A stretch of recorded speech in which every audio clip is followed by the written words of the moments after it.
Board games, board games, it's what I'm talking about. Board games, board games, I'm not gonna shout.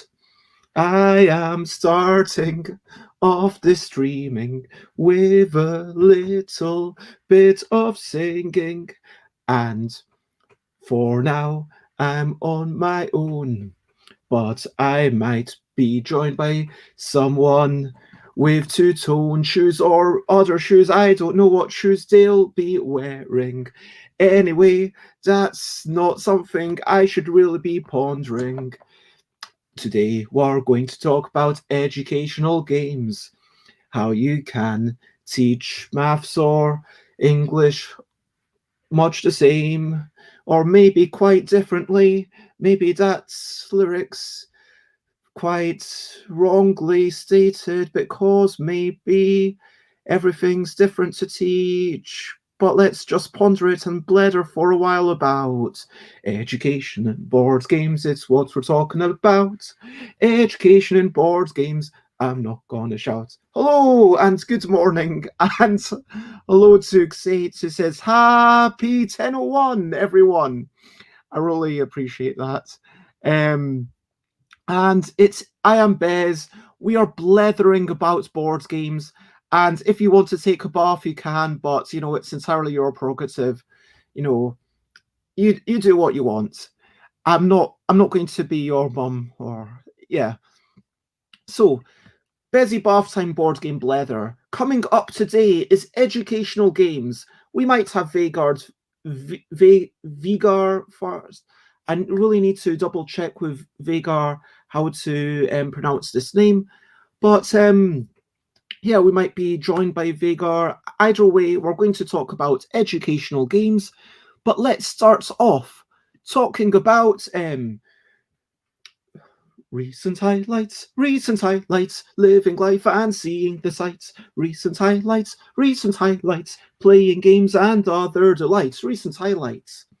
So, yes, everybody in chat, what are your recent highlights? What have you been enjoying recently?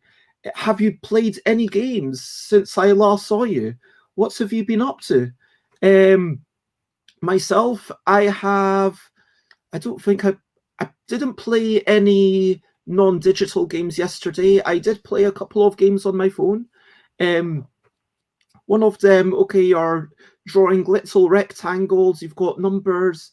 It seems like if you were to actually do it on pencil and paper, you'd need to be colouring them in different colours, which seems like quite a nice thing. And so it's that map problem. Like, how many colours do you need so that they never touch? Is it, I mean, would 5 be enough? I think because it's a square grid as well, I think probably yeah, I don't know. But anyway, you're just drawing little rectangles around the numbers, and so the numbers tell you how big the rectangle has to be, and you need to make sure you put the rectangles in the appropriate place. I also played a mindless game whilst listening to some podcasts, which was good fun, and I also had a lovely walk with McCall. That was lovely. So I did some streaming as always. I reviewed a bunch of games. Yeah, so Chris went off, did a walk with McCall, and it was a lovely day. And yeah, I ate some tasty things, and then I vegged in front of the TV, read a wee bit more of the building blocks of board game books. What about you? What have you been up to? Have you played any board games recently?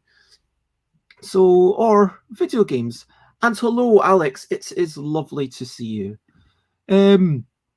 We are just talking about this, but let me move on. And again, everyone, feel free to chime in with what you've been enjoying. Let me move on to a brilliant thing. What's the little thing which is brilliant? I'm going to talk about walking around. I don't know if I've ever actually talked about walking before. I mean, look, walking is pretty incredible if you think about it. There's got to be a brief moment in time where you're kind of balancing on one foot, and then you're kind of moving onto the other foot, and then you kind of move your feet, and then you kind of shift your center of gravity by pushing your body forwards. And it's like you're falling onto your other foot, and then you stop yourself, and then you go on. Like, I mean, seriously, walking's pretty amazing when you think about the complexity of everything going on. And also, it's good exercise. It's good to see what's out there. If you can, like, enjoying the world. So yes, let's hear it for walking. And hello, Rob. It is lovely to see you. Rhyming is brilliant. I totally agree. And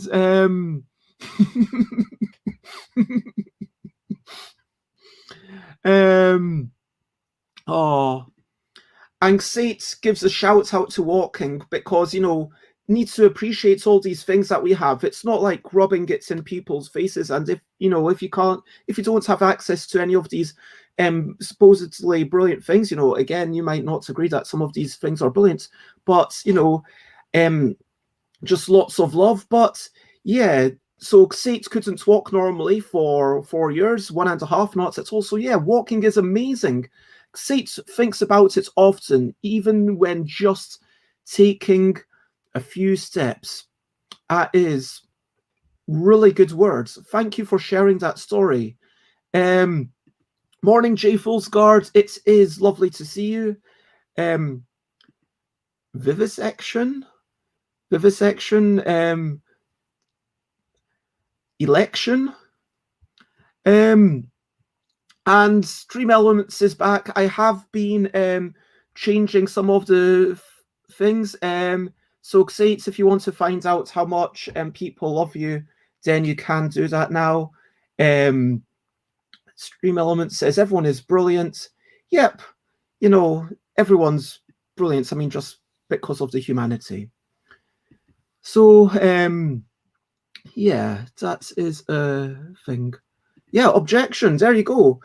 We object to the idea that there's perfection. These are brilliant rhymes, man. Xate should be the one doing like songs, man. And oh yeah, and I also made a shout out command, but I also made things cost points, so I learned how to make things cost points. So Xates in chat says there's 96% love between Xate and Alex, and also Xate spent 10 points to find this out, blah blah blah. And also I'm going to there's going to be points inflation. I'm just warning you. I'm just going basically I'm going to try and work out what's a stable economy, but we'll talk about that, you know, during Christmas. But yeah, no rejection here, just inflection. Anyway, rhyming is indeed a brilliant thing. Walking is a brilliant thing. Let's appreciate all the brilliant things around us. And, you know, maybe I should go back to adding the S and having multiple brilliant things every day, because there is so much to take pleasure in all the time. So, yep. Questionably quick questions. Next section with so this is where if you've got any questionably quick questions for me, or indeed like to guess when they appear, but I'll give you like maybe 1 or 2 minutes just in case you have anything that you want to ask me today. Although that's, you know, you can ask me anything. I mean, this doesn't seem like an exciting thing for you. Like if Michael was here, you'd be like all over, hey, Michael, what's your favorite spice? Whereas, you know, I've never answered what's my favorite spice are. Man, wow. This is a deep question. Okay, let's start off with the one that I ask, which is where am I and what time is it? I am in North London and it is 10:10 a.m. Where exactly am I emotionally? Wow, that is, man, whew, That's a big question. Okay. Well, I am oh, okay. Sorry.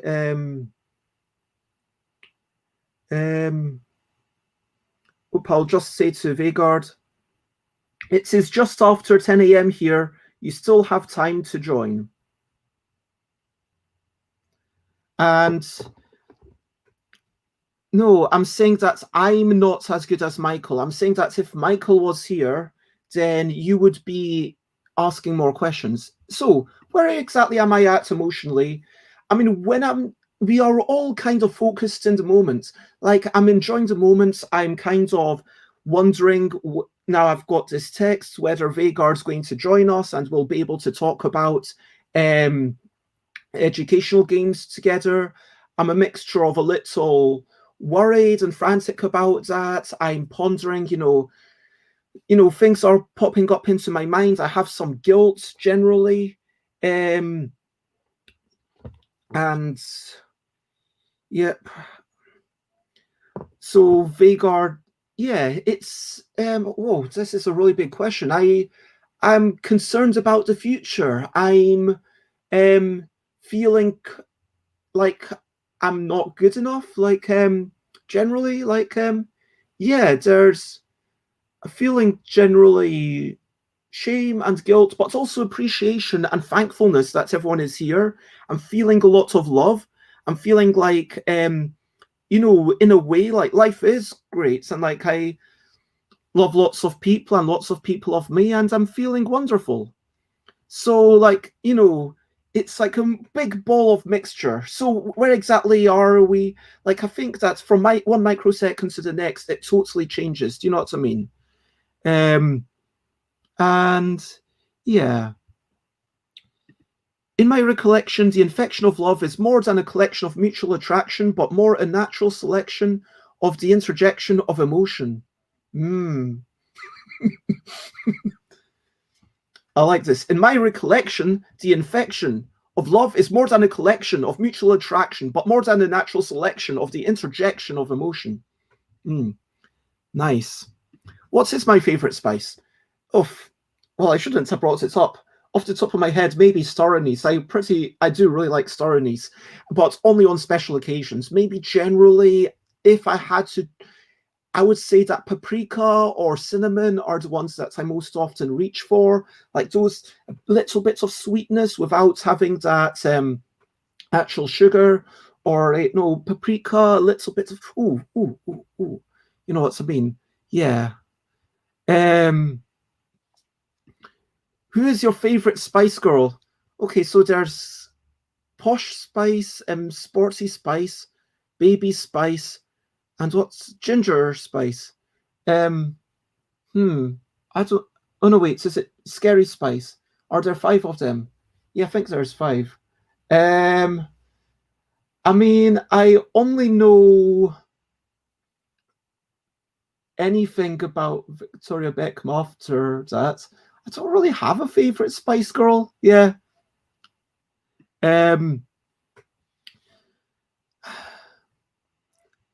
Yeah, maybe you know what I can. You know what? I'll give you add points. We'll cook for board games. There you go. I just didn't want people spamming it up. Also, I noticed that I can kind of charge for things, which was a cool idea. And so I noticed that I can do shout outs.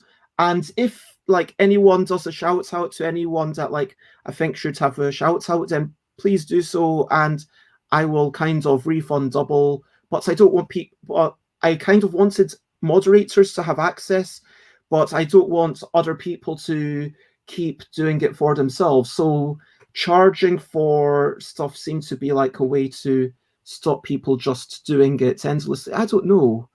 I also didn't want people to be doing it like 20 times and distracting me all the time.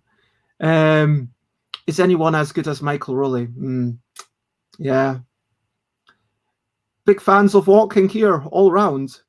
Why did we only get 21 minutes with Rob? We like Rob. So was it really just 20 more minutes? I thought it was like half an hour. Um, um, do, do, do.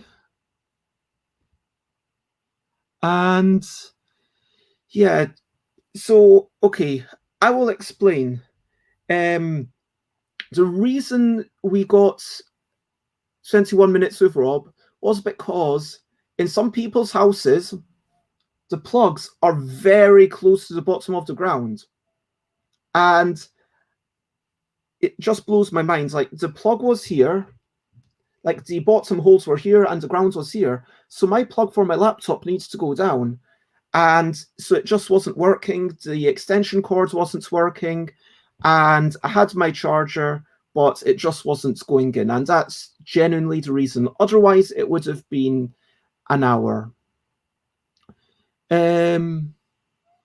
Yeah. What? Oh. If you had to get a dead rat out of the basement, how would I do it? Oof.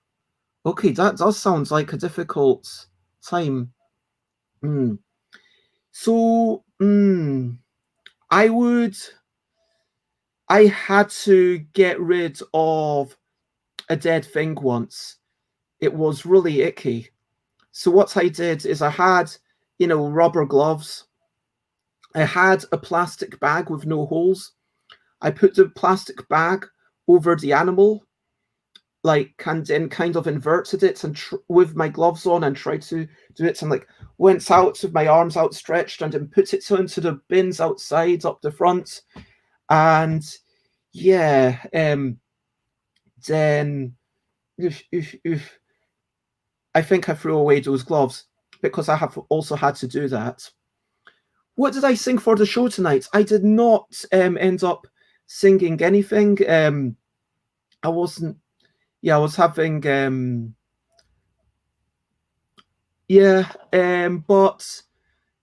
yeah, if you've got any suggestions, I might do feeling good or.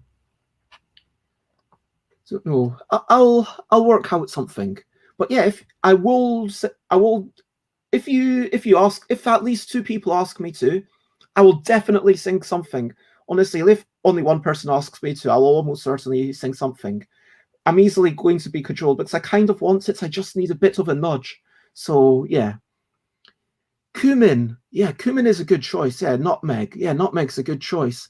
And piri piri spice. Yeah, good choice. And yep. Wait. What? Oh, okay.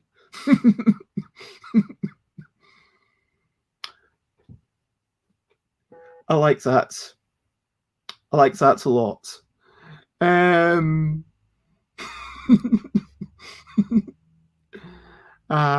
That is wonderful. And Xates did a Twitch sings of a German punk song last night, but Judith tried to upload and it failed again. So the song is completely lost. That does sound terrible. And so, yeah, come on, people, give me some encouragement or give me some cajoling in order to join in. But we should be having Vee-gar join us any minute. And now, if we have any questionably quick questions, we could also just ask Vegard all the same questions, or although I might be asking a bit more about educational games. So, yeah, while we're waiting for Vegard, let me say what I think of educational games. I think that games, are intrinsically something that captures our imagination. Games are intrinsically something that, interacting with something, you need to be pondering it as you go through the motions. Do you know what I mean? You can't just sit there and blank out. Like if I fall asleep, I can still have a movie playing or a TV show playing. I mean, sure, if I fall asleep, probably a book can't carry on. But for sure, you can sort of listen to a piece of music or TV show. And hello, Vegard. It Hi, Beth. is lovely to see you. Good to see you too. I'm sorry I'm a bit late, but here I am. Yes. So first things first, hello to Vegard and thank you for joining us. I'm looking forward to the show and people are excited to have you. I normally do this bits off air, but just because of obvious reasons. And if anyone ever wants to join me, to the right, you can see the private chats. If you want to say anything privately, on the comments, you can see what everyone else is saying. Also, I pop up all the messages that are kind of relevant to what we're chatting about at the moment. Mm-hmm. And sometimes I pop up some questions like even like 20 minutes, half an hour after they've been asked, so it kind of fits into the conversation better. But if you want to chat about those questions, do so. Also, there is a mute button on the bottom. Hey, Harper. Or Rob, maybe? Yep, that's Rob Harper from the UK. I don't know if you've seen each other. No, we haven't, but it's very nice to be welcomed. Thank you. And so normally, again, if I don't get any guests for Thursday, I am going to talk about gender on Thursday. I've just decided just now. Okay. But because, and we might also have to talk about a lot else because that will possibly be just a conversation for 20, 30 minutes. But what I wanted to quickly say is that I am no longer conjugating the pronouns. So maybe I should do a comma instead of a slash to differentiate it. So I'm trying to do a thing where instead of saying that my preferred, it's my pronoun is she, and so you would say, Bez, she's a good person, hopefully you might say that, and her name is Bez. and funny. So, thank you. And Vegard, I'm just looking up my my notes. Sorry for looking to the side. Rob says that I've been feeling really well, but it's good that's a proper host to see. Oh, this old thing. Anyway, so going back to the thing about pronouns, and today is Vegard's virtual value venue, apparently. This is what people are calling the show today. Right. There's an ongoing joke that I am always the guest in my own show. That's true. So, what I would like to request is Rod, because the reason that he, him, she, her was ever present was because of neopronouns. Yeah. And so I would like to suggest that we... Sorry, I'm still laughing at... Sorry, can't hear you. Or maybe it's me. Can everyone else hear me? Yeah. Sorry, I think it was my my headset. Sorry. So basically, rather than he, him, I would like to ask you, clearly he is the most correct pronoun to call you by. How do you feel about the pronoun they? Sure. I don't mind he, they. And how do you feel about the pronoun she when applied to you? I think that would be unusual. I don't usually use that. Okay. In that case, if you are happy with it, I will change your name as I've just done. Are you happy with that? Sure. Yeah. Okay, great. And good morning, Alan. It is lovely to see you in chat. And yeah, we've already talked about recent highlights and achievements. We were talking about, I talked about a couple of games played, and we talked about walking, and then we got to the questionably quick questions, which I'm going to go back now that you're here. And first, I'm going to ask you, where exactly are you, and what time is it? For me, it's now 11, which is why what's a family-friendly word for Messed up? messed up? Yes, thank you. But anyway, I'm here now, and so I'm in Warsaw, in Poland, and here it's a rather gray day. I don't know how it looks in outside of your window. Oh, it's a beautiful white. I mean, there's not a patch of black in the sky at all. It's kind of a very Yeah, bright grey, let's say. yeah, exactly. Bright gray. I think that. I mean, yesterday it was a dark grey, so this is a big improvement. Yeah, yeah. No, we actually had snow a few days ago, and I mean, we were out. My partner and I, we have a 10-year-old son, so we went out together, and he built a small snowman, and then we had a small snowball fight. The snow was perfect. It was around zero, so you just do like this, and you have a snowball. You don't, you Nice. hardly have to push it at all. I mean, it wasn't a lot. It snowed there for 3 days in a row, and there was like this much snow on the ground. So coming from Norway, where I'm from, that's not very impressive. But it worked. It was fun. It's gone now. And there isn't any more. I talked to my mother in Norway. There isn't any more snow there anyway. So let me ask, when you think about when you were growing up, what was your Mhm. favourite game to play? You mentioned a few games. You did with abstract games. Was it basically chess and checkers, or was there anything more unusual there? It wasn't very exciting. What we had a couple of Norwegian. I don't know. I mean, if I haven't seen them anywhere else, but probably they were published by Egmont, so I assume they were also in Denmark and Sweden, at least, because that's a Scandinavian company.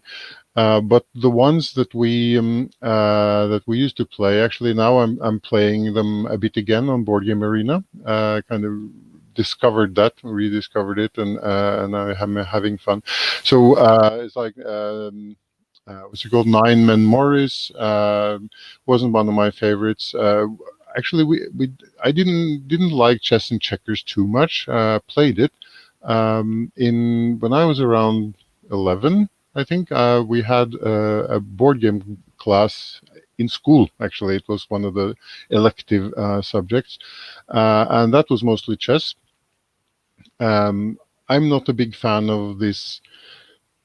I consider chess a sport because Hmm. it requires training, it requires memory. It's definitely like you really have to train. I don't like that so much. I prefer this kind of you just show up and you have fun. You have the game rules, but you can rather be a bit flexible. So, for instance, a game that I really liked a bit later on was I mean, I played Risk. But you have a kind of, and I mean, you hand out a card, so that's great, and it's you have a bit of a random starting position, but you're quite limited in terms of the map. Because Hmm. there's a lot of choke points on the world map. So actually, a game that I liked a lot better was Samurai Swords, because that's in the Japan map, and so I mean, it's more open. You don't have these choke points, and actually, I even used that map to play Risk, and it became better. Okay. But the point for me in Samurai Swords is it's more advanced. You have the dice, but you actually then have, and they're 12-sided dice, which they're my favorite. You have the role playing, the set. Yeah, Um, 12 sides is a nice kind of mixture yeah, it between being gives able this. to roll really easily, Yeah, but not kind of rolling too much like a like D20 might. exactly. Yeah, exactly. So that's why they're nice. And so you roll, and then you have, your different, like your bowmen and your or your archers, and spearmen, samurais, of course, with swords. So they all have different hit, ratios and prices, because you have to budget each round to decide which troops to buy, because they have a tendency to die in battle. And then you can even hire a ninja. You can build fortresses. You have a little more than risk, but it's not Axis and Allies, because for me that's overboard. That's too much. I never liked that, and that has a very fixed starting point, right? You can't Hmm. just shuffle the cards, and it's a very, very specific starting point. And people were telling me that if you don't do this and this, then you're like basically checkmate by the third move. Which brings me back to my elective subject in school, where that happened. There was another boy and me, and we were just winging it and doing quite well. And that works. But then there was a girl, and she actually studied. And then we had a tournament at the end, and she did that. She mated me in three, the classic one, and then I didn't like it anymore. So So then what I'm hearing is that you're not a great loser. That you well, get. exactly. I was going to say that it's not because I lost, it's because I realized that in order to avoid those things, you'd have to study openings. And then it's not a game for me anymore. Then that becomes studies, that becomes, tedious, it becomes a sport. So it sounds like I'm not a good loser because of that, but actually the reason I lost was I saw the bigger picture based on that, because I knew that what she did, it wasn't just luck that she won. She had, prepared, she did her homework. And for me, you shouldn't have to do your homework before playing a game. Then it's not a game, like I said, it's a sport. And as you know, we have a rather successful chess player from Norway. He's definitely done a lot for recruitment to the sport in Norway and also across the world. And he's been launching an online app. You probably heard of him, Magnus Carlsen. So he's also, we never ever had international chess tournaments in Norway before. But if you're the world's best, then you say, I want a tournament in my country. Then yeah, okay, you'll get that. So yeah, so chess is very popular now. There's also here in Warsaw, there's a board game club. I mean, there's several, but they're bigger than the ones in Norway, of course, because there are more people. And when they do tournaments like this Sunday, they go to a mall or something. They have, I don't know, 60 tables or something. Then half of those are chess, because they're like co-organizing a chess tournament, or how do you say, like a series. You have several meets through the season.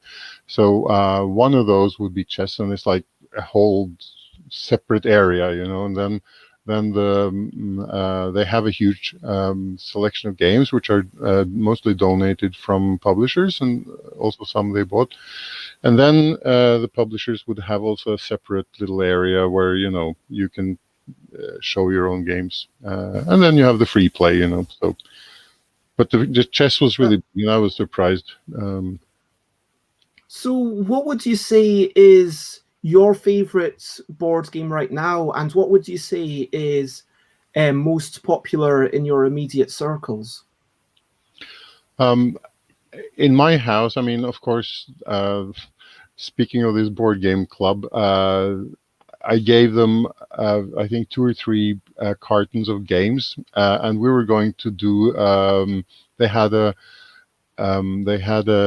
board game event like this scheduled for, I think it was the 20th of March, and they still have these boxes, and I haven't seen them for 9 months. So. Um, at those events, I would play different games than what I play here at home, because now for the last 9 months we've been pretty stuck at home. But the games that we actually like to play here, there's quite a few abstract ones. My wife just mentioned yesterday. It was actually my birthday on Saturday, so I said I want to have like a proper game session, and I suggested Catan because this is the one I know that people like, and I also like it. We used the Seafarers expansion, and I think the game lasted for 3 hours, and we started too late, so everyone was like, at the end. But anyway, so that's a fun game. But I asked my wife or my partner, she said that she preferred Quirkle, which is quite an abstract game. And so we have several similar ones. And coming back to the ones I was playing when I was young, it's Reversi or Othello. We had this branded version. There's Chinese checkers, which probably now has, I think it's Halma as well. That's a name I didn't hear before, but it was called that in Norway. I don't know if that's not an appropriate name anymore to use. I don't know that one. Halma? How do you spell it? Yeah, well, Halma. I never Okay. used that name for it, but what we play it like on basically the shape is like a Star of David, and each of the triangles, they have 10 spots, and you use small balls. In the one we played, they're plastic, so they always go everywhere, and it's a hassle. It would be easier to use these pieces. Actually, they're, the small bowling pin shaped pieces. They were called Halma pieces. Okay. They're just called pawns, right? But Apparently, it's the same in German. yeah, there you go. Thank you, Will, for explaining this. Yeah, so that was a game, and my mother has beaten me my whole life. I can't beat her. She's just a genius in that game. We played lots of cards, and again, she would win every game, except when we visited my grandmother. Then she would win, you know. So she was the. So it I sounds like. like there's a rich history of gaming going on in the family, Yeah. and So it so was of course those always games are. But you asked me right now. Hmm. Yeah. I played, I think the last game I really enjoyed. I mean, of course, it was fun with Catan as well, but for a bit more of a challenge, we played, and that was earlier in the summer because we took the chance of visiting one couple that we know. So we were at their cabin. So it was them and a couple of kids. But that was in the summer when it was a bit more, not that much of infections. And of course, we tried to be a little bit careful. But we played a game of Everdell there, and that one I really liked. There's, a combination of the worker placement and the tableau building and, resource management. You have to do a bit of different things. Some of these goals where you have to collect the cards. I mean, I'm sure many of the people listening know Everdell, and it's beautiful. I mean, you have the big tree, and Yeah. it's really clever because like the draw pile is like in the tree, so it doesn't go all over the place. It's a nice way of organizing it. But it looks a bit complicated. So my wife was a bit uh, apprehensive. But the people we stayed with, they're board game lovers as well. So they were like, no, this is fine. And we had warmed up with Splendor first, so that's a, I would say, unintimidating game. So we were a bit ready for that. So that's a game I really like. Another one that I was hoping to get to the table in the weekend was In the Hall of the Mountain King, which I think is really great. I'm really a fan of this polyomino style thing. That's I mean, the topic for today's educational games, right? And so pentominoes. That's something I worked with Hello, for. Nicholas. Hi. Yeah, I'm really happy to see that. See how many people do you usually have watching or listening to these shows? It varies from day to day, but Yeah. yeah, I see there's like 10 people on Twitch right now, which Okay. is lovely to see everyone. Yeah. Hi. But so we've been talking about, how you got into the whole loving of board games, and so you went to university to study science, Yes. and then you were distracted by board games. But at the end of your course, you set up some sorts of initiatives. Can you talk a little bit about them? Yes. Well, I mean, I was interested in games since I was small. I was interested in science. So when I was finished with high school, actually I also spent a year in the States. I used to say that it destroyed my English because we actually learned the Queen's English in Norway, Oxford English, and I was 17, 18, and I switched. Usually they say that you can't really change your accent after you're something like 12, 13. That's But rubbish. yeah, I mean, now I speak with a stronger Norwegian accent because I've been hanging out with Europeans for years. But if I would go to the States again for a couple of weeks, I think I would switch my accent again.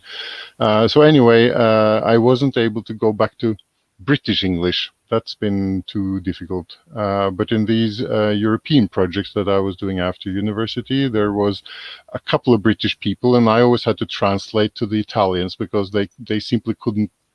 It's also we have in Norway we have a lot of these British series like typical detectives and crime, and different types, like always for Easter. That's a tradition in Norway that you have criminals. People are reading these crime books, and then you have these detective stories on TV, like these mini series. Back in the day, this type of TV shows that are now everywhere, they were not that common then. So, like a mini series so that was the thing, and so those are in British English, right? So people are Hmm. in Norway, and I guess over Scandinavia, we're used to that. We even have Australian series and not so many Canadian ones, and I had a couple of Canadians now reviewing our latest game, and it was really funny to listen to their accent. It's not a big difference, but it was especially the word cards that was pronounced cards, and that I thought it's really cracked me up. But it's Uh, very. So I understand that the United States citizens and the Canadians, they have their differences. Of course, there's lots of dialects in the States as well. So sure. I'm all But over the place. getting I know. um, You're talking about so I mean, university and science. you said that we might not be able to fill you know the Mm. 2 hours just talking about Yeah, educational games, and now yeah. I'm worried that I'll have to kind of be the one to move it along, which is a very unusual position for me to be in. Well, I Um, mean, it's because we actually haven't started talking about them yet. But you're but trying. You're trying to get me on you're hinting, and I'm just again taking a tangent. I saw this meme about this RPG meme where the dungeon master has prepared carefully this campaign and giving the players like a ton of yep. hints, and they're like whoop, going off in a.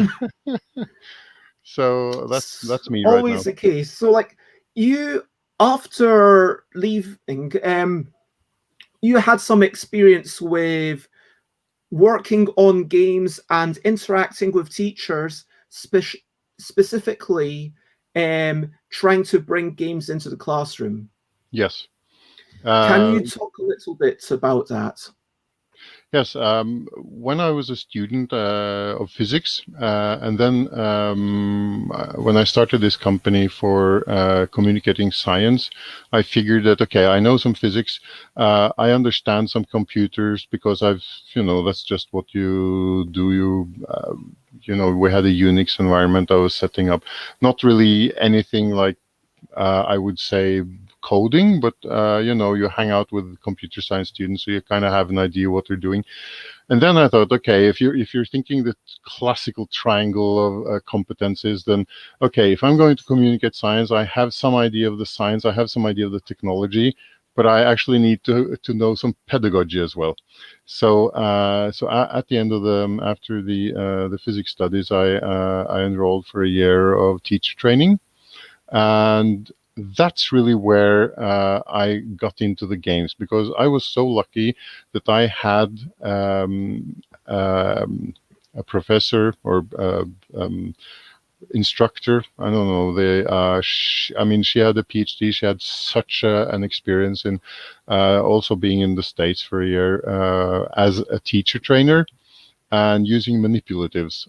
So part of the manipulatives would be some card games and some different types of games, but you really have all of these, physical hands-on materials that you would then use for activities. And some of those activities would be game-like, very, I would say, directed, but also every time you give students some new kind of tool, let's say what you call a geoboard, which could be the smaller ones have fewer, but the bigger ones have 11 by 11 small pegs.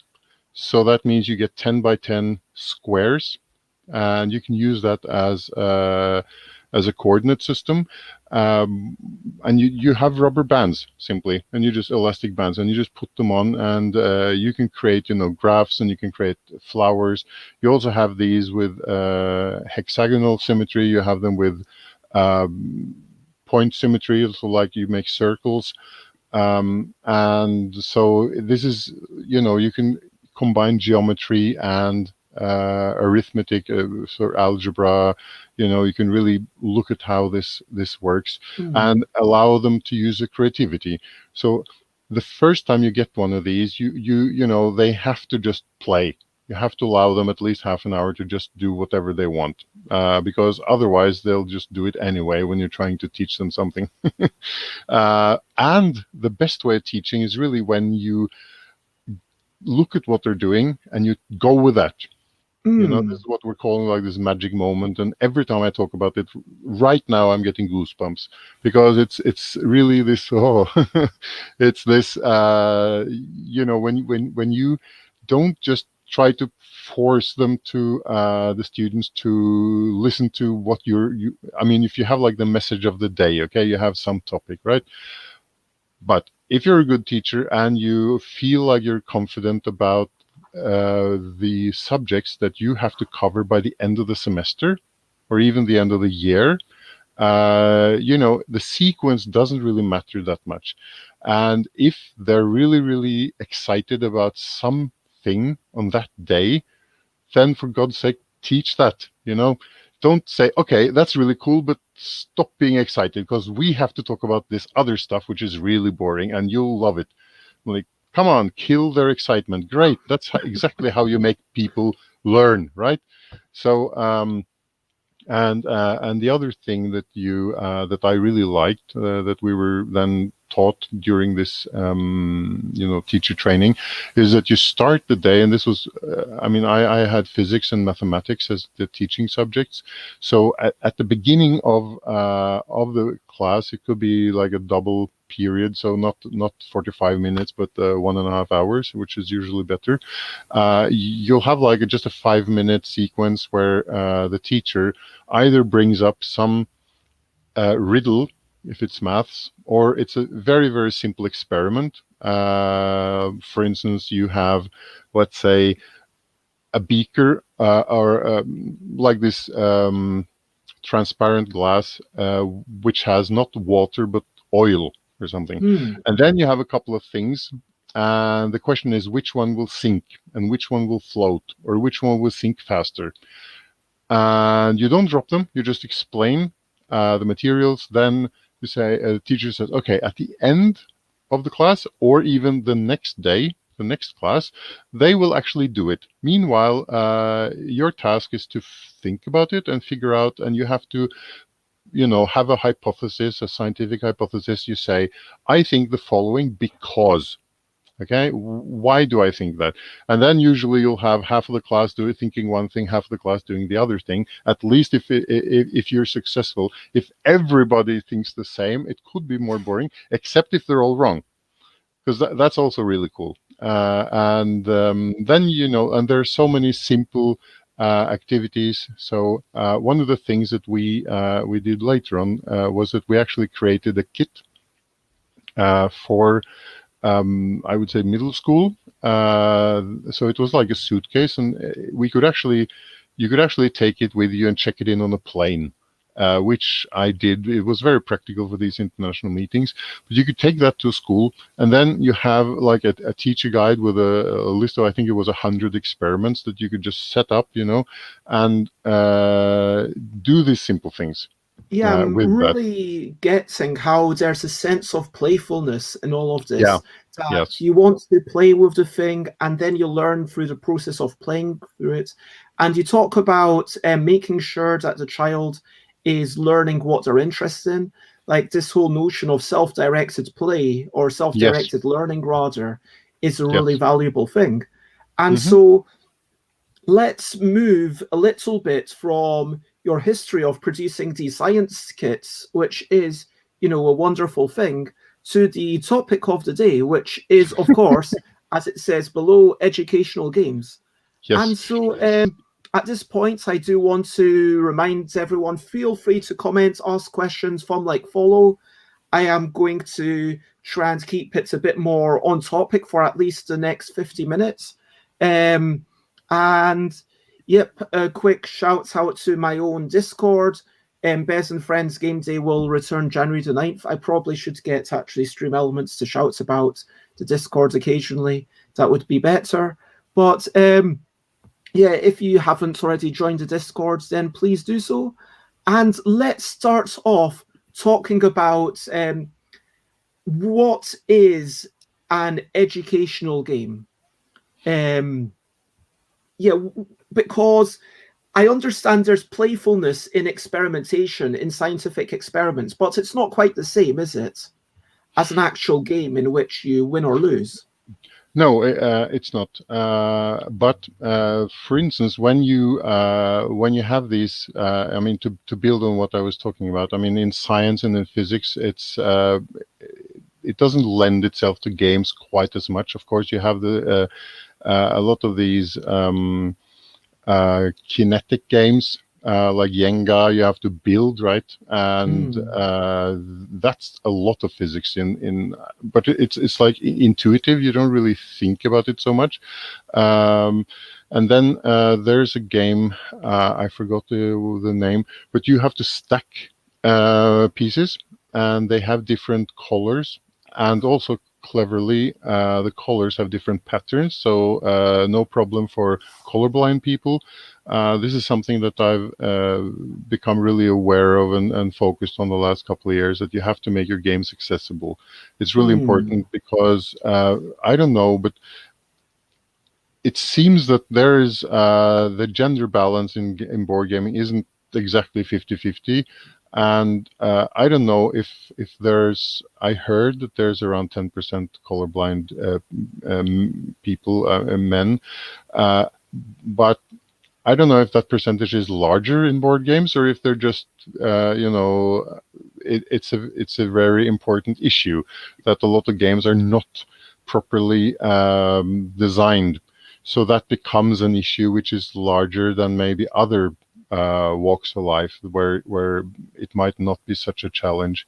But I mean, you just traffic lights. I mean, the red and the green. This is like this pure red and green. They're undistinguishable in some cases, and so that's why you really need to think about when you design things as well. And that's something that have come to me more in the later years, when I've been more of a designer and publisher of games. But coming back to the educational games, so where you have these hypotheses, where you have to start out with, you have a problem, you have to solve it, you have to make some kind of theory about how you're doing it, and that's really what you do in abstract games. So where my and actually, I mean, I would say this is something that is applicable to all games. We had a reviewer comment on our latest game that really one of the key learning features is that it was pared down. It's for kids, so it really helps kids to focus their thinking about how they're going to approach this, And here you're make a talking basic about strategy. color my critters, right? Yes, we can get But back to that. if you accept, and I do 100%, the notion of, okay, games that involve some sorts of choice are good for exercise, for education, sure. That are useful for problem solving, for in practicing brain power, for all these things. But then I guess the challenge becomes, how does that fit into the curriculum? Because I Yeah, don't think that as much as Hive or Corridor or whatever might be a wonderful game of, I mean, and in a way, Corridor is more interesting because it's more about, okay, the rules are simpler, and now I'm more easily to say, okay, let me do this. And then eventually you realize that the time that I realized that blocking off myself was actually ensured that I was going to have the shorter route open, and blocking off myself is actually a route for victory. This was a light bulb moment. yeah, And yeah, but for sure, I would appreciate this kind of constant learning as exercise, as, hey, let's do these things generally. This is what makes games valuable. hmm, But does that then mean that they are worth putting into the classroom? Because I understand some issues with the curriculum. I understand that some people are saying, okay, we are too stringently focused on this. We should be more able to say, okay, let's practice the creativity and problem solving and things that can't necessarily be graded. And I am 100% behind that. But at the same time, what I wonder is like, is it more valuable right now, as we're talking about educational games, to focus on those things which are imparting a particular sort of information, hmm, whether it is hmm, arithmetic, whether it is science? Because of course, John of Genius Games like does things in that regard.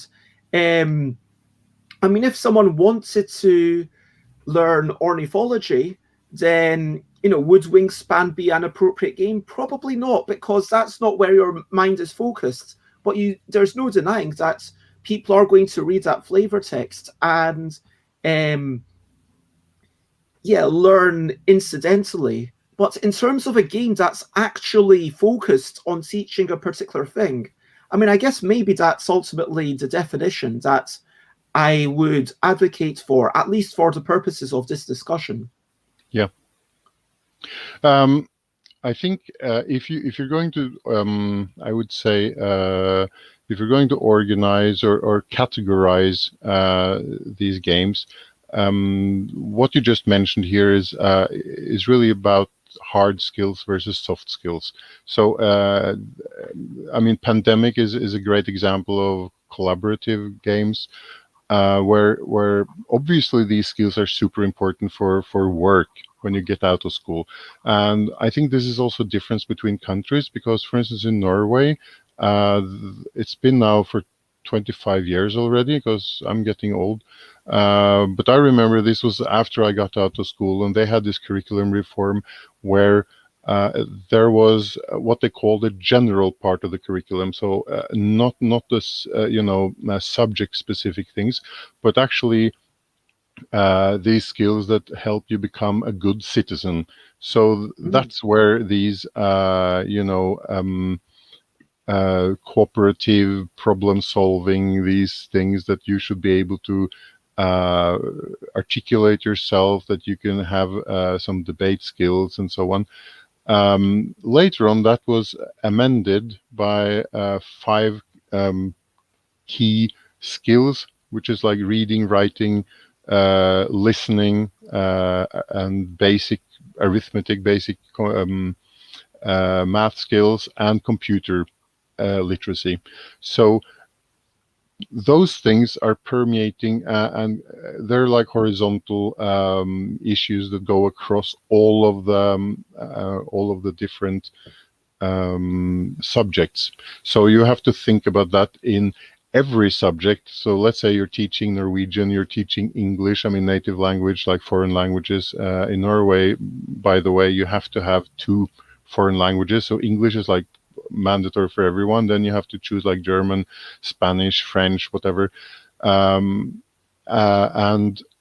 then you have you have to think about like how do you know, you can practice some basic calculations in English class. I mean, there, of course, there are terms you have to learn anyway, right? And we were always like, for instance, if you have a math game and you import this and it's in English, so why translate it? Because if you do it in English class, you're, getting them to do math in the other classes as well. So that's great, right? So we were a little bit joking about this, but those would be those games that are more hard skill games. And this is where you can look at the games that are really focused on this topic. That I think everybody had some of those games in school where you this is a kind of game where you have to play it, and the gaming aspect is so.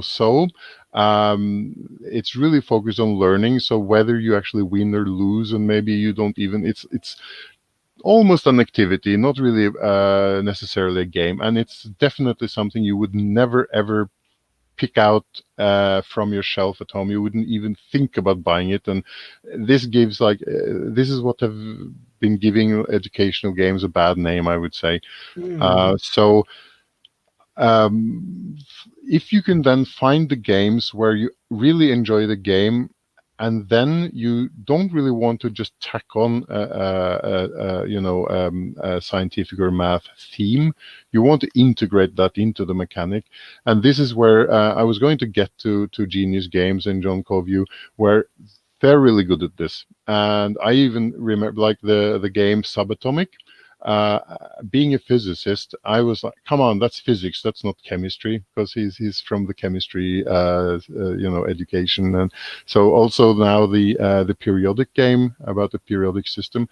I have begrudgingly accepted that the periodic system is chemistry rather than physics throughout my studies. I mean, before this game came out, but definitely subatomic. I mean, I love this, particles and so on, and that's one of the games that I was really thinking about. I would like to make a game about elementary particles, but if you have an idea, this is also one of the things that I've learned since I got more.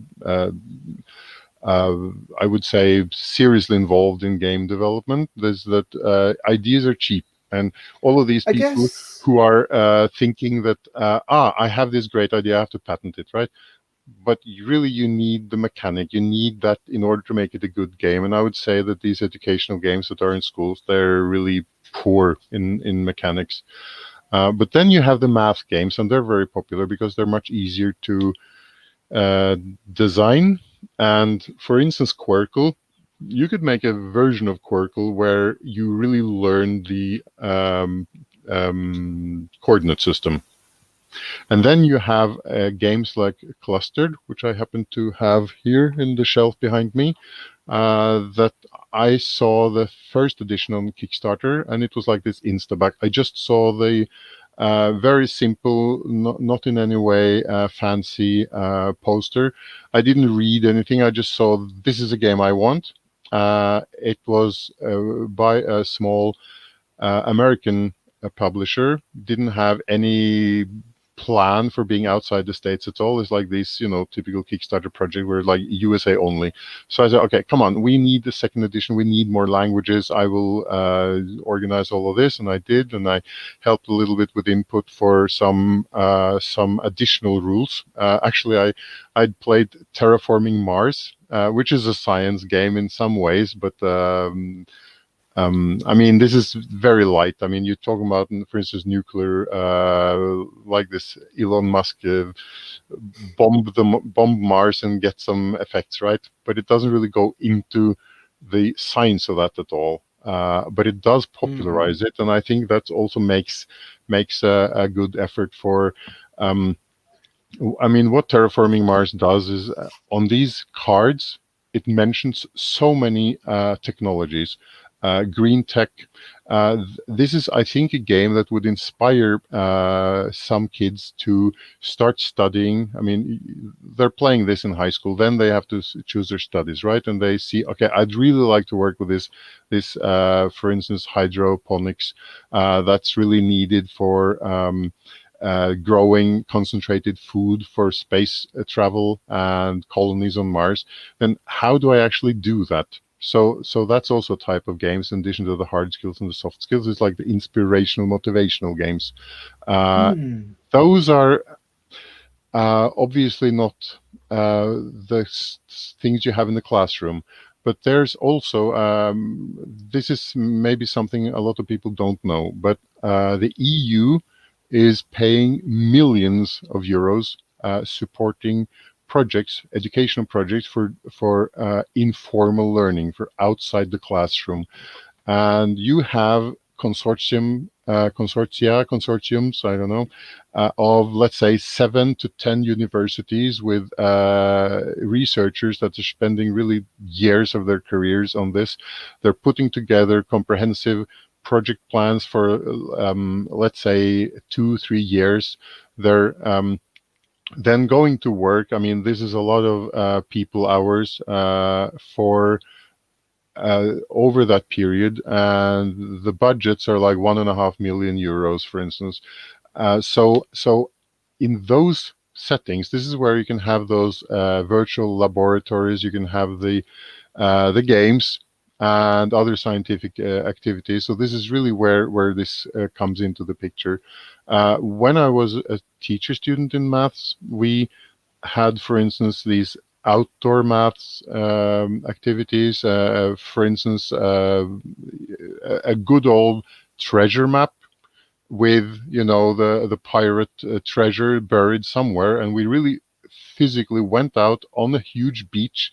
Somebody had done the work. They had, you know, looked up all of the landmarks and buried a real treasure. And the goal was to actually find it. And then obviously on the map, you can have sines, cosines, you can have distances, you can have angles, you can have, you know, lots of math, geometry, in order to find this treasure. And then we had, you know, this was on a camp for teachers. So each group had to come up with, you know, one activity, and then people would then switch and do each other's activities. So, and I think that I mean, this is a question. If you do this treasure, is that a game? I mean, the first people to find it, did they win? Is that a game, or is it not? You know, this is where it gets a little, and obviously it's not very easy to. It's not a board game. You can't take that out and play on your table, but you could board gameize it. I mean, you could obviously, if you think about like Battleship, that's almost it. You know, you have your positions and you have your strategy for finding those positions, placing your bombs. So. No, I think there's a lot to unpack there. I mean, with regards to what is a game, I don't think we need to be too strict with that. And it's certainly interesting to ponder these sorts of more big playground games because, yes, in looking for that treasure, it sounds like, yes, absolutely, it's a treasure hunt and it's a team-based game where the first person to look for it is the winner. Now, maybe outlive the realms of mass-produced board games, but it's still got a lot of things that we can learn from. I mean, it's an educational game for school. And actually, just to mention it, it doesn't have to be the person that finds it first. I mean, it could be like you all do it, and then it's about the time you spend before you find it. And you could also have additional grades for, I mean, if the teacher is paying attention, you could see like, how did you do this? How is the group process? How are your hypotheses? How is your problem solving, procedure? So you could grade on several things. They're both soft skills and the hard skills. And like when you talked about soft skills and hard skills earlier, I think that it feels like sure, Taj Mahal can be a game that teaches you negotiation and Yeah, valuing economics. String Railways can be a game that teaches you, spatial reasoning. But these sorts of things, it feels like you can't just do it in a willy-nilly accidental space. You need to be very mindful with how you do it. I think that that's the key thing. Like if we accept that Wibble, sure, that's a game that can you are actually shouting out words. It can be practicing that, but you can't just play it and assume that it works. I think that how you yeah. use these things has to be judicious. Yes, this is definitely something we learned for when we were doing this teacher training, where I mean, what the teacher does is for every class you make a plan. If you're coming into the classroom and you didn't do your homework, you're just okay. Let's open the book at page X and do some exercises. And traditionally, unfortunately, mathematics was kind of a retirement, a kind of easy subject that would be given to the older teachers. So they kind of like they earned the right to just, okay, now I did a lot of work in, let's say, science and so on, preparing all the experiments. Now I can just relax, put my feet up and say, okay, open the book on page 176. Let's do like number 135 there. That's not how you teach, it's horrible. So this is what we were, you have to make a plan, and that plan can involve a game. It can involve different things. So that was like one of the many tools to use. If you always use a game, that's going to be boring too. So it's about finding the right tool for the right occasion. And if you, first of all, you have to be knowledgeable about all of these board games, and then you can tweak them. As you said, you have to be very specific on that specific topic. And what you could do is, for instance, you can present the game quickly. Then you can tell them, okay, what do you think are good strategies to win this game? And then you play, and then afterwards you have to analyze and you say, okay, which strategies worked better? What did you learn from this? Tie it into the learning goal of that session, of that class. So that's how you would, in general, prepare for a lesson as a teacher. And whether you're using, simply exercises in the book, or you're using, let's say, make your own exercises. This is really interesting as well, actually, because if the teacher prepares, let's say, just arithmetic, to make this really simple, just some arithmetic, exercises instead of using the book. And then instead of doing that, which I always thought was really clever because it's less work, and it works better, is that you have different groups, and each group prepares, let's say, a set of 5 questions. Then they all switch them around, and they have to solve each other's questions. Then you send it back to them for correcting them as well. So you don't have to do that either. But consistently, these these problems, these questions are always much harder. They're really pushing the envelope, and you have to remind them. You have to also mark these. You have to correct them to check if they have the right answer. You can't just make something up and you have no idea how you do this. You have to be sure you can solve it yourself, and you can then check the answers from when you get it back from the other group.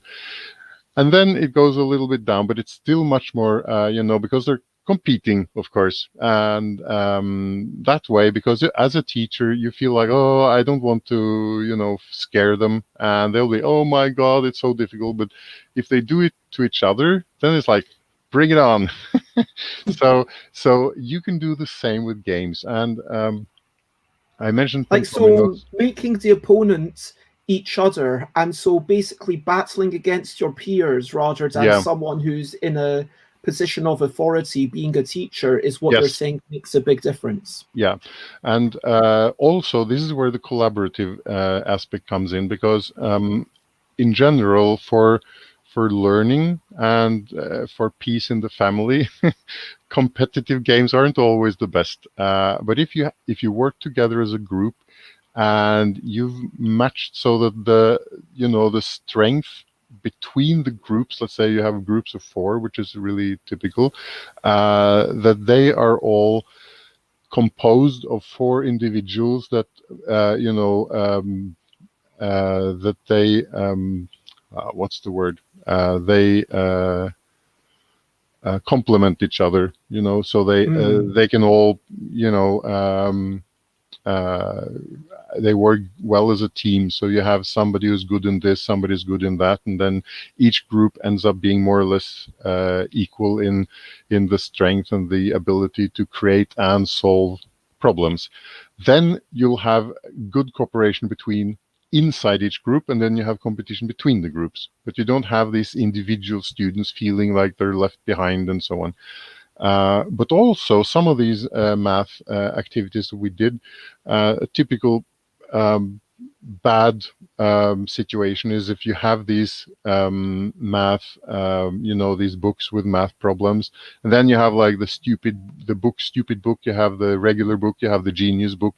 Everybody sees which book the others have, and you end up with people harassing each other in the after class, and because they feel stupid in the class, and then they have to punch somebody in the face to kind of make up for it, and so on and so on. There's lots of bad social results from this. But if you instead have hands-on materials, everybody sits with exactly the same stuff, but some of them can solve, they can do things on a more, should I say, shallow level, like they have some basic understanding. Others could really drill down and do some really, really, because you can have just some pieces, just some, counting, uh, you know, uh, bricks, or you can have these where you build blocks together, or just counting chips. But those that can lead to really uh, difficult problems in numeracy, in number theory, and so on. So and this is where this teacher that I mentioned earlier, she actually was headhunted by the Ministry of Education in Norway to lead the National Center for Math Education at the University of Trondheim, and she would sometimes be this. People would look down on her like, yeah, you're a woman, you're doing this educational math, so those who can do, those who can't teach, the classic, that you put down the teachers. And then she says, so my PhD is in algebra. That's really, really one of the most difficult topics. So what's your PhD in? And I chose to do educational stuff because I like it. But I'm really, really, really smart. So what about it? And that would put people in their place. And so she was really great. And she would, have all of this kinds of things. And this is where also we worked with the business, because she had a huge wooden box with all of these things in it. And then she would go and give teacher seminars, and they're like, oh, how do we get this? Where do we get this? And she said, well, I picked up this at a seminar in Britain. I brought this back from the States. It's my personal copy. I don't know how you get it. Maybe you can buy it on Amazon. And I mean, 20 years ago, that was a bit exotic. So that's where we came into the picture with my company. We put together these kits, and we would then sell them to Norwegian schools. So to start with, there were like this, if you go to IKEA and you can get this starter kit for your kitchen, which has a certain number of knives and forks and, spoons and so on. Some pans and pots and whatever. But if you're like the next level, you want to pick out your own, because they have 10 different types of forks, right? Maybe you don't like the ones in that package. So it was the same with us. We started with these big kits, and then as the schools developed more competence in it, they would start to pick out their own um, specific materials that they like that would go into their, because the curriculum is a curriculum, and then if you buy a math book, for instance, the author or authors of that book are teachers, and they interpret the curriculum in a specific way. They say, okay, we think it's better to start with this topic, and then you have this kind of logical path through this. So they structure the book like this. But if you're, and as a new teacher, that's great. And that's like the IKEA start package, right? You can look at the book like this, and you can then, when you're more experienced, you don't need a book actually, because you know the curriculum. You can just, decide how you want to do it yourself. And if you're not locked into the sequence of the book, then you have, coming back to those magic moments, you're much more free to take the occasion when it arises. And that's when if you have this set of different tools, including games, then you can see when it's a good time to use a game. Also, educational games, there are different situations where they're good. The first maybe situation is just to get used to introduce a topic. That's where those not so heavy specific games, like for instance Wingspan, if you're going to start talking about birds, it's like the introduction. In your nature biology class, you've been doing your trees and your flowers and your bees, and then you want to talk about birds, right? So playing that game exposes you to lots of different species of birds. Okay, and Sure, then but if you you can actually start. bring Wingspan into the classroom, I mean, Wingspan, it feels like if I don't know what age range and what kind of level these people are, but it feels like you need to put a serious amount of effort into learning the strategy of the game. And that effort that you put into learning the strategy of the game, isn't that almost wasted time in the classroom? It depends. I agree. You probably want smaller, simpler games that are faster to understand and play and finish, because a game that plays in 3 hours isn't really good for school. So that's just an example right now. It would be better with a simpler game, of course. But the point here is that if you have a game about birds, you can start by introducing different birds. Then you start studying them in more detail. Then you could have maybe a different game that's good when you're in the middle of a topic, where you want to. So let's say, for instance, in math, that's like the bread and butter stage, where you really just need to work your problems and learn it, because one the thing that's also important in school, when you kind of feel like this is just repetition, it's boring, is because you're basically building muscle memory for your brain. Mm. So you say that, okay, I learned this once and I know it. And for some people that's true, and of course it's true for more people the simpler it gets. So when you're at the university level, you won't have many people who say, okay, I got this on the first, I now I perfectly know how to use this in any situation. But usually if you know some theorem, you learn something in math, then applying that in different situations and seeing how that would actually play out, that's usually something you need to train. And that's where you could have games that would allow you to do this in different situations. The higher up you come, the more difficult it is, of course, to make a game that actually incorporates proper science or maths, and it's a good game. This is where it gets more and more difficult. Then you have, so that's maybe where it's more difficult to have a game to do that. But then again, the last typical situation where you use a game is for repetition. So this is when, or you're revisiting a topic. So, you introduce it, you learn it, then towards the end of the year, you want to brush up on things. You just want to trigger your memory. This is where you could play some games that are. This is also where, of course, you have these flashcards. They're very common, but that's not a game. Flashcards are, they're boring, but they're efficient. So what I was working with also was to design card games for mathematics that you could use them as flashcards, but they're really they have the benefit that you can actually make a game out of it. I When I mean, say you can make flashcards, a they would also game out of be anything, though, because I mean, if you have flashcards, you could say, okay, use 10 of them, see how many you get correct. If you manage to get all 10 correct, then you've achieved a perfect score. And yeah, then you that, can hey presto, gamify it's a them. game. Yeah, you can definitely gamify a lot of these things, and I think especially these days when people are used to grinding in all of these kinds of computer games in order to earn their badges and so on, you and I've read about this, that you have some really, really successful teachers that are gamifying their classroom, even such a simple thing as attendance.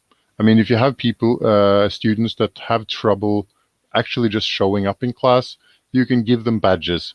And it'll give them, the sense of accomplishment, and they're focusing on when they successfully do this instead of focusing on all the times they don't show up. And instead of like, okay, you have 5 days that you didn't show up, you're bad, right? You're bad.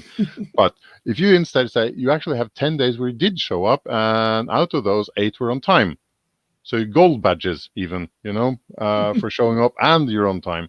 Obviously, I didn't get a badge for our talk today, but this stuff can work. So, but coming back to what I would say are more educational games, like trying to. I mean, I think it's useful to talk a bit around the topic, but then you also need to focus. That's where, as I mentioned, Genius Games, they're really doing a great job. You have the games like the math cards that I designed, where they're quite specific. This is a series of it's like more like a game system, because you could have one deck of cards for addition of rather low numbers. Then you could have addition for higher numbers. Then you could have subtraction for the same set of numbers. You can combine those two decks, so you get a larger deck which has addition and subtraction. And then, of course, for the other, I mean, multiplication, division, so on. And then you can also build them up. So you could also have like division for the higher numbers. You could have multiplication, subtraction.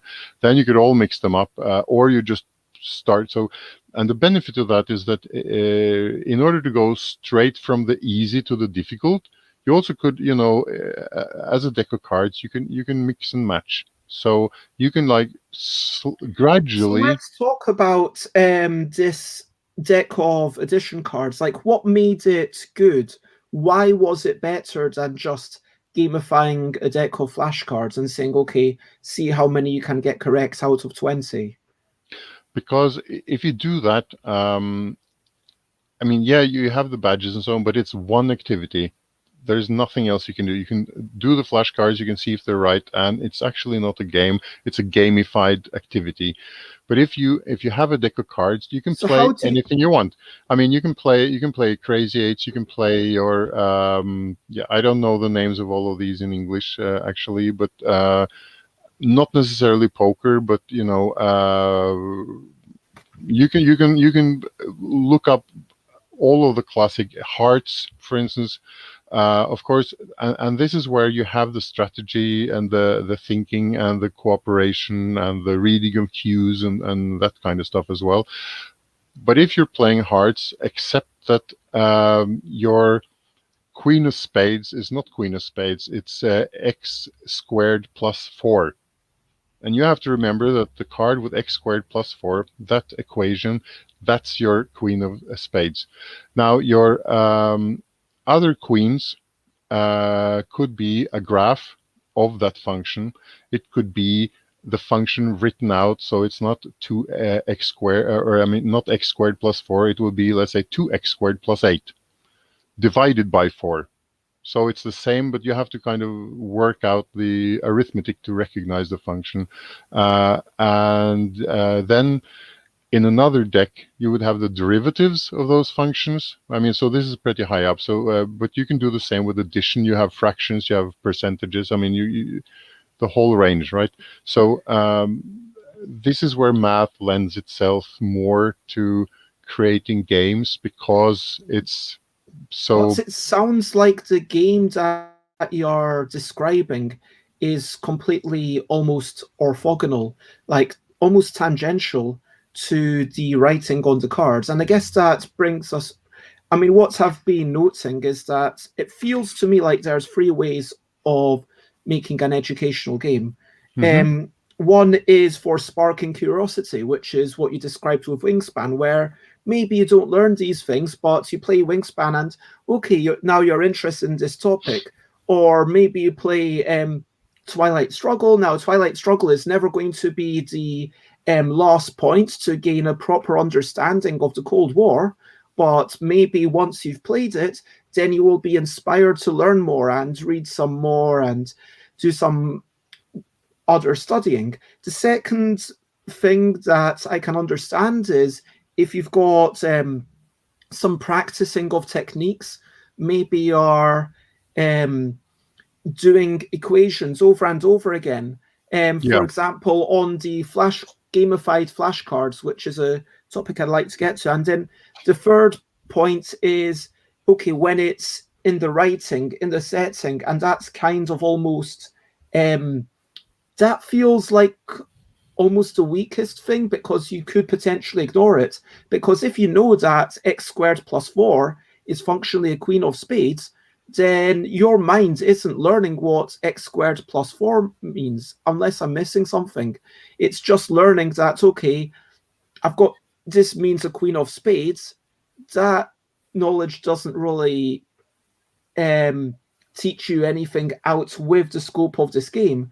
And it feels like fundamentally, like if we want to go back to what a definition of an educational game is, I think that fundamentally what we have to say is that an educational game is a game in which you are learning skills which are applied out with the game.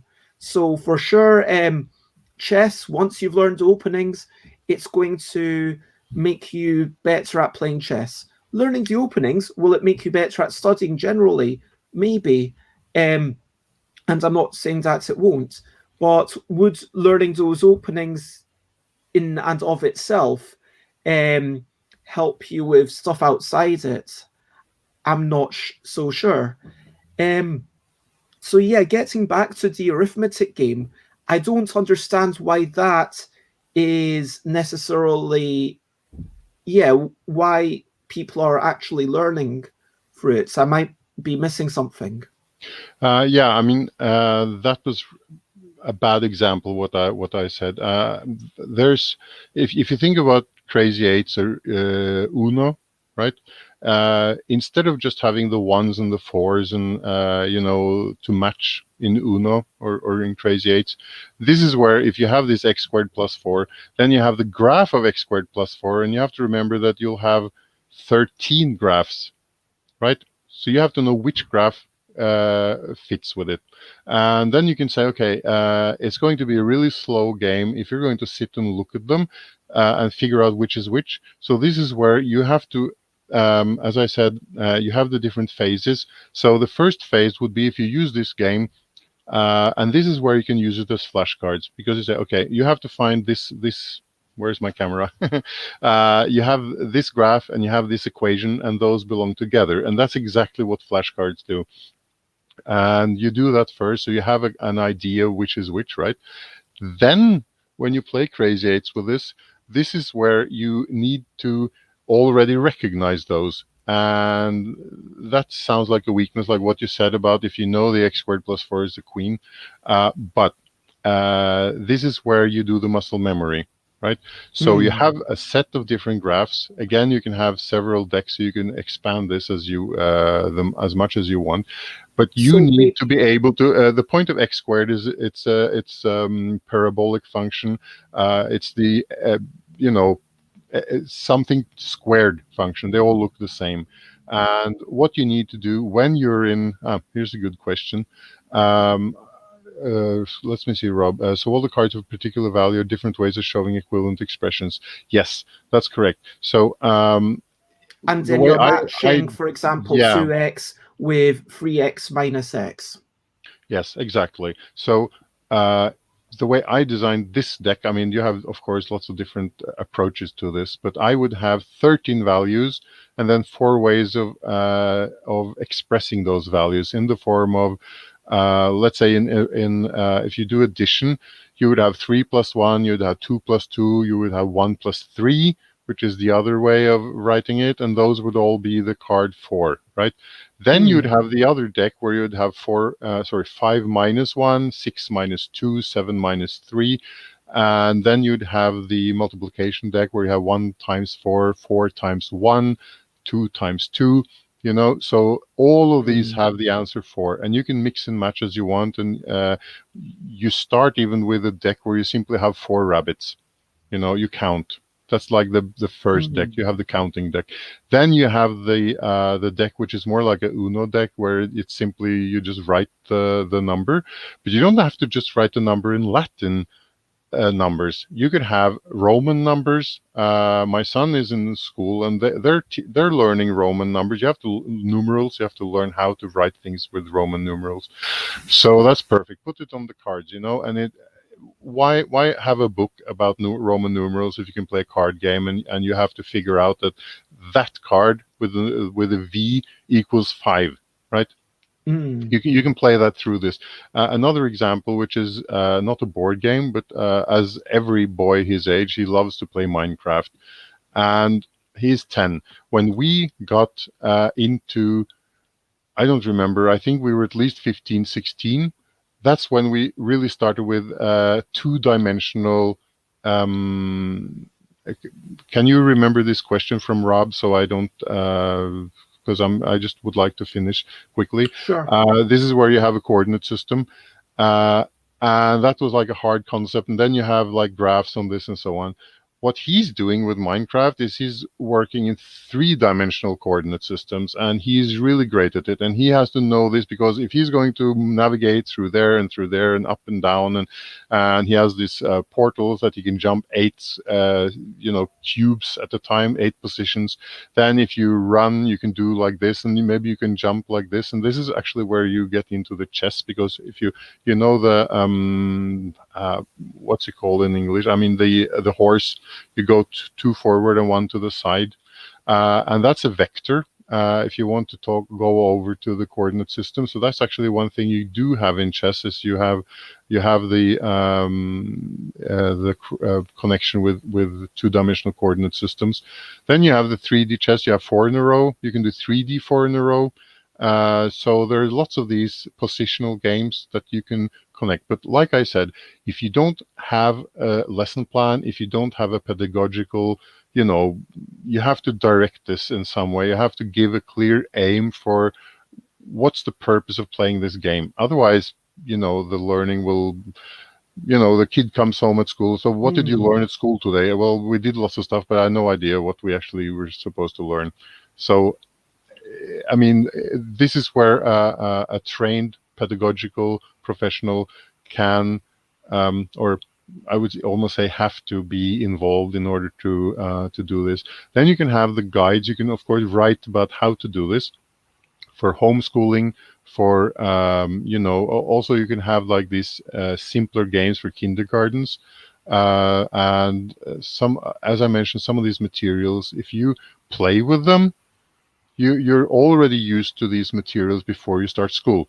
And this is, I think, where we get into this question of Rob, because he said they're harder at first and then they get easier. Wasn't that more or less the question? Yes, that was Rob's point. There wasn't a question. Just Rob said that it's a more fun way of doing rote learning. Yeah, this is You're true many improving your times. skills. But also, like you mentioned as well with Wingspan, you have to learn the game, and then you have to actually use the game to learn the hard skills or the soft. I mean, if you learn the game, you can like learn soft skills as part of it, I think. But hard skills, I mean, this is like what you usually think of with educational games. So if you if you're able to get them to, I mean, let's say you introduce it in the lower classes and you play with it and you don't really focus so much on how to do it. But I mean, if you're going to use, like I mentioned, these equations, if you're going to use the deck of cards to play and learn equations by playing Crazy Eights or Uno, it would really help if everybody already knows how to play Uno, right? But if you do a raise, okay, raise your hands. How many people know how to play Uno? And these days, it won't be as many as it was 20, 30 years ago, because then everybody had the deck of cards. They didn't have Minecraft. They didn't have, smartphones. So this is where I think it's good to have a deck of cards where you could play the regular game first. So you just say, okay, forget about the math. Let's just play regular Uno. These are the rules. And when everybody's on the same, level, when we're all aboard with the game, then you switch to learning the math. Because learning two things at the same time is really hard. First, you have to figure out what the hell is going on here. You have the cards. You have trying to learn the rules. So, and here's where the Genius games. We keep coming back to those. There are others, of course. And Wingspan as an example. It might not be the best one, but the point of these games is they're good. So people will want to play them in their spare time. Because you remember what I said at the beginning, you have these games that you play in class and you would never, ever even dream of playing them outside of class because it's a chore. It's not really fun. It's like a game. And if you have a game which is so much fun that you just show it in the classroom, and you don't even have to say that, okay, your homework is to play this game before the next class. But it's common, at least in schools in Norway, I've seen that, what was called a library is now not only for books. It's multimedia brary. It used to be that they have videotapes. Now they'll have games, both electronic and board games. And kids can then go, you don't have to check out the book, you can check out the game. They'll have an area where you can, check out this game, you play it, and you can give it back. So, and if you have the one copy of Wingspan or Subatomic or these other games, and it might be, a kind of people will fight over which game they can play, right? And then we had another Genius games. It's Cytosis. It's a great worker placement game, and we had that in with engine building and some different things as well. Very, very different. If you look at the mechanics, it's very different from Everdell. You also have some set collection and so on, but it's still totally different. So we had this at the game festival in Oslo, and I had three types of people playing it. You had the people who were, of course, the ones I expected, were the biology teachers that would be interested. But people came to me and they said, oh, my friend is a nurse. She will love this. I'll buy this for her as a present. And then you had the one guy who sat and played for hours, and then he said, you know what? I hate scientific games. I hate biology. It's horrible. But the mechanics of this game is just so great, I'll just accept it. I can manage because I just love this specific combination of the worker placement and the way it's been set up. So that's three totally different ones. You have the ones that are looking at it from the educational point of view.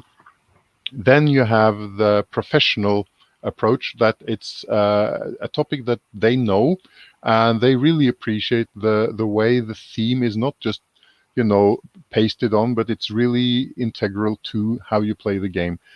And then you have the what I would say it's the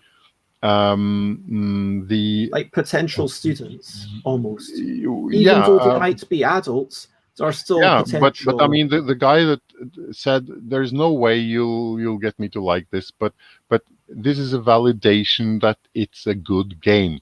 This is a game you'll play even if you don't like the theme, and you can't really get a better statement, a better validation than that. That that the game is so good on its own that you don't even need the theme. That he can tolerate it, but he doesn't. That's not why he's playing. That makes a So lot of sense. it's really, It's really hard. Of been course, there are not many games. Sorry, there's not many games that are able to achieve that level. And especially if they're not just, I mean, you can have very good games, but it's the better the mechanics, the harder it is to really get a good marriage with the topic. And that's why, for instance, for simpler math, having these cards where instead of flashcards, I mean, if you use them as flashcards, they have to be cooperative in this case. For instance, you have one person that knows the answer and they're like, helping to verify if the other person can solve and find the, but I think that's good because then you actually, in having to sit with flashcards for an hour by yourself, it's almost a punishment. So even if you gamify it, and of course if you do that, you can have people very happily sitting with it, but it's usually a certain type of students that are a bit more introvert, that are a bit more happy to sit by themselves, and you won't reach all of the students that way. So if you have so the this reason more, that you called gamified flashcards not a game is because you see a lacking in the interaction with other students. no, not It's necessarily, but if you think about, let's say, you have the roll and write Yahtzee, which is very popular, but you're not really competing against the others. You're just competing against yourself. You have to fill that table, and you're all playing sure. solo games in parallel next to each other, and you're just seeing who gets the best score. And you can play Yahtzee with yourself. You can just keep playing and playing and playing and see if you can get a better score. That's the type of game that gamified flashcards are. I would not say it's not a game. I would just say that um, it's for Unenjoyable. many people. Yeah, I mean, the thing about solo games now, modern solo games. I mean, you always had the beat your own score, that style of Mm. game. These days, that's almost not even considered a solo game anymore. You say you have a solo mode in your game, and let's say on Kickstarter, people are really excited. Then you say, actually, it's a beat your own score thing. Oh, come on, that's boring. They want this AI. They want to have like you have to really work against the game. Like in Pandemic, it's quite simple because you have to just reach your goal before you run out of cards. You have to reach your goal before something happens. And good games like Pandemic, they have several ways of doing it, right? Because you can have Now I'm too going much to have illness. to keep you We have to either on round off. topic or wrap up. Like Yeah. those original questions, I Yes. don't. I even though we darted around them, how can we best teach using games? Like if someone is teaching using games, what are some key tips that you would give that person? If you first of all, I think you need to. Well, actually, there are two approaches. You can have a game. I mean, in reality, most people don't have unlimited selection of games. So if you have one or two games in your collection at home, I mean, if you're thinking about now for parents for being at home and not for because I already talked about how teachers can plan the lesson, and in that case, if you have a budget at school, you can buy games that are specifically tailored or picked, curated to specifically reach those. Yeah, like quizzes. Yeah, I agree, Rob. But it's let's say, for instance, if you have Yahtzee as an example, that's considered a game by everybody, I think. It's still about patterns and looking at numbers and trying to figure out this. So if you Sorry, have I didn't Yahtzee, mean to distract you. If you no, no, could, no, no. Yeah, no, no. I think I'm answering your question because if you have Yahtzee as an example, then you can talk. Okay, what can I use this game to teach? Right? hmm, I have the game. What can I use it for? So you can say with that example that you have the combinations, you have the statistics. If you, for instance, want to get the Yahtzee with six or with five equal, I mean, we have the maxi Yahtzee with 6 dice. But anyway, if you want to get five, should you start trying if you already get 4 equal on your first throw and then you have 2 more throws to do it, or could you start if you only have 3? That's statistics. You really have to, like, what's the chance? And the chance of getting 2 more identical dice that are not just a pair but even the same as what you have is so much smaller than if you just need 1 more, because that's a 1 out of 6 chance out of 6.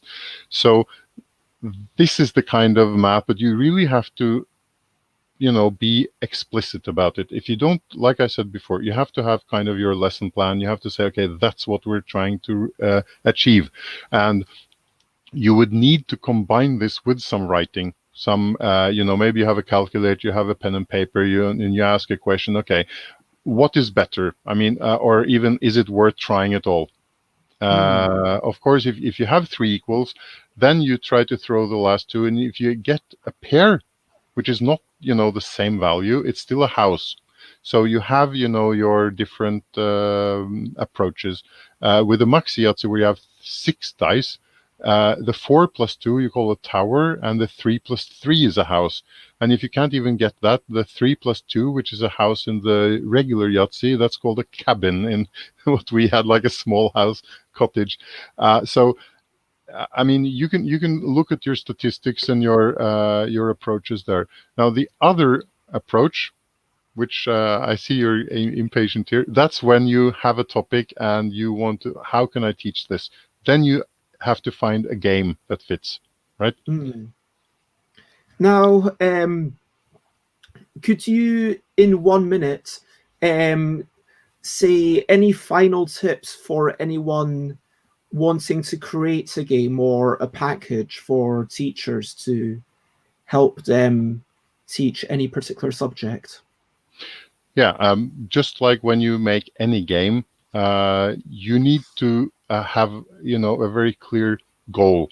What are you trying to achieve? So if you're just trying to create any game, you still need to have your target group. You have to decide, what type of game do I want to create? What do I think people will like? That's like the kind of marketing things for new products. In this case, your target group, your market, they're the teachers, they're the students, they're the learning goals. So the very first thing you have to do is to go to some teachers, maybe even make a survey. What do they need? I mean, there are already hundreds of educational games out there.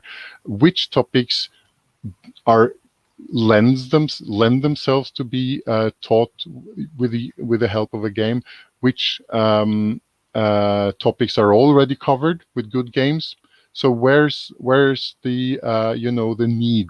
Which topics can be taught and they don't really have a good game for that niche right now? That's the first thing you have to find out. Then you can start with the regular gaming process, I think, to figure out, okay, which That mechanic makes a is lot of best. sense. So I mean, the topic, that's kind of the theme, right? Then you have to figure out which mechanic will be the most useful in order to I'm teach going this. to have to cut you off because Yeah. we're already running late. So, but it has been definitely interesting listening in on what you've had to say. And so thank you for giving us your time. To recap everything, we've talked about walking, we've talked about spices, snow, samurai swords, other childhood games, Halma, USA messing up the Queen's English, coding being or sort of similar to games, like allowing people to play first and have self-directed study, talking about the experiments of what will float or sink, and then showing it, but having people think about it beforehand. Learning as a byproduct, where you're practicing a thing, for example, Jenga, and but having that focus and talking about the need for a focus, talking about accessibility, talking about hard skills versus soft skills, And again, all about, yes, you can teach anything via any game, but you need that um, purpose. Talking about how in Norway you have classes to just learn to be a good citizen, which is a very interesting system. I'm talking about maths games or repurposing games, and then the three ways that I felt like games can, apply to teaching is sparking curiosity, practicing techniques via repetition, muscle memory, as Vegard said, or in terms of the setting, we talked about finding physical things as parts of a treasure hunt, which was really interesting, and how that gives it a bigger sense of excitement, working with or against peers rather than teachers. And that made me think of team-based games, and potentially maybe an ideal game is for two teams, although we didn't really have time to discuss that. Talking about how maybe published stuff can be a starting point, talking about repurposing things, but ultimately, even if you publish something for someone else, even if you think I've got this brilliant game, it has to be up to the teacher to customize it, and that's the situation in which it will be as good as it can be. Talking about the complexity level, that even Wingspan, it's going to be a bit difficult, and it's going to potentially take a bit too much time. I'm talking about flashcards and quizzes, and maybe the nature of whether they're a game, which is again another discussion that we could have probably chatted about for a couple of hours. Talking about having similar frameworks. And a really interesting thing is when you talk about having Uno, whether it's addition or subtraction or other things.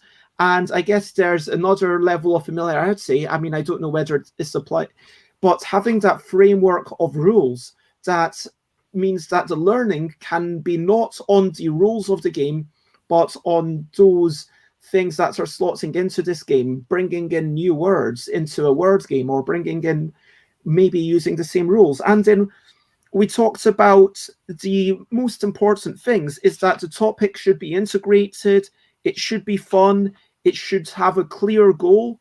And when you're teaching with these things, ask folk to ponder things. And we also talked a little bit about the potential audiences, which is not only teachers and potentially other potential students who may not have even been interested in that topic, might actually play this game and then learn. And of course, lovers of the topic. But we did definitely cover a lot. And so thank you very much for that. If you want to find me, I am stuffbybez.com, stuffbybez.bigcartel.com, to buy my stuff, twitter.com/stuffbybez, instagram.com/stuffbybez, where I share pictures, twitch.tv/stuffbez. I stream every day at 10 a.m. UK time. And also tomorrow I'm doing an additional stream at 8 p.m. UK time. youtube.com/stuffbybez will take you to that. And that's all the old episodes. And of course, stuffbybez.com/discord.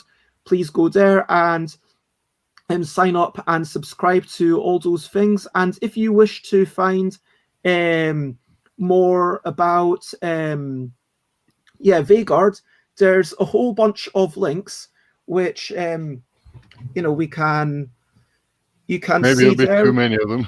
but it's also in clickable. So there's all the links. And how would you most like to be found, Vegard? Right now, I think the most important one that I would mention is to plug my ongoing Kickstarter, which is live until Saturday. It's already funded. This is a family card game. It's a deck builder. We have the slogan, "It's my first deck builder." It's really streamlined, pared down so you can play it with kids. And we're thinking of it as a gateway game for, let's say, Dominion, and of course all the other deck builders out there. So your kids could learn just the basics of that mechanic.